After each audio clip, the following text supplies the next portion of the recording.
VIP protocols ని అడ్డంగా వాడేసుకుంది. Green channel ద్వారా బంగారం అక్రమంగా తరలించే ప్రయత్నం చేసింది. దుబాయ్లో కూడా అన్ని అబద్ధాలే. జెనీవా వెళ్తున్నట్టు చెప్పి భారత్ వచ్చింది.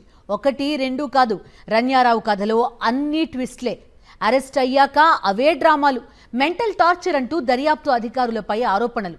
అయినా బెయిల్ రాలేదు. కోర్టు తీర్పు రిజర్వ్ చేయడంతో రన్యాకు రిలీఫ్ దక్కలేదు. గోల్డ్ స్మగ్లింగ్ చేస్తూ అడ్డంగా దొరికిపోయిన కన్నడ నటి రన్యారావు కేసులో కీలక విషయాలు బయటపెట్టింది డైరెక్టరేట్ ఆఫ్ రెవెన్యూ ఇంటెలిజెన్స్. గత ఏడాది దుబాయ్లో 2 సార్లు బంగారం కొనుగోలు చేసిన రన్య స్విట్జర్లాండ్ వెళుతున్నట్లు అక్కడి కస్టమ్స్ అధికారులకు సమాచారం ఇచ్చింది. ఆ 2 సార్లు ఆమె భారత్కి వచ్చినట్లు విచారణలో వెల్లడైంది. రన్యారావు అరెస్టు మెమోలు ఈ విషయాలను పొందుపరిచారు టీఆర్ఐ అధికారులు.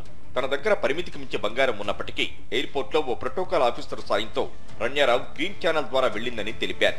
మెటల్ డిటెక్టర్ దగ్గర దొరికిపోయిందని వివరించారు. ప్రస్తుతం జ్యుడిషియల్ కస్టడీలో ఉన్న రన్యారావు బెయిల్ పిటిషన్పై ప్రత్యేక కోర్టులో వాదనలు జరిగాయి.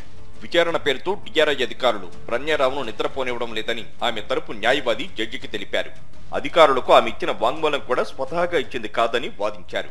ఈ ఆరోపణలను ఖండించిన టీఆర్ఐ రన్యారావు బెయిల్ పిటిషన్ను వ్యతిరేకించింది. హవాలా లావాదేవీల్లోనూ ఈమెకు సంబంధాలు ఉన్నట్టు కోర్టుకు తెలిపింది. ఇరుపక్షాల వాదనలు విన్న ప్రత్యేక న్యాయస్థానం రన్యారావు బెయిల్ పిటిషన్పై తీర్పును రిజర్వ్ చేసింది.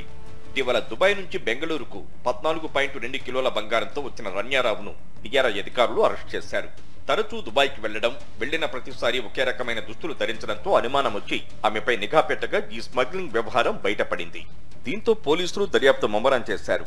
అటు సిబిఐ కూడా రంగంలోకి దిగింది. ఈ వ్యవహారంలో రన్యారావుతో సంబంధాలు ఉన్నవారిని గుర్తించేందుకు ఆమె నివాసం, ఆఫీస్తో పాటు తన వివాహం జరిగిన హోటల్కు వెళ్లి దర్యాప్తు చేపట్టారు. మరోవైపు రన్యారావు సవతి తండ్రి సీనియర్ ఐపీఎస్ అధికారి కె రామచంద్రరావు పాత్రపైన అధికారులు దృష్టి సారించారు. వీఐపీ ప్రోటోకాల్స్ దుర్వినియోగంపై కర్ణాటక ప్రభుత్వం సిఐడి విచారణకు ఆదేశించింది.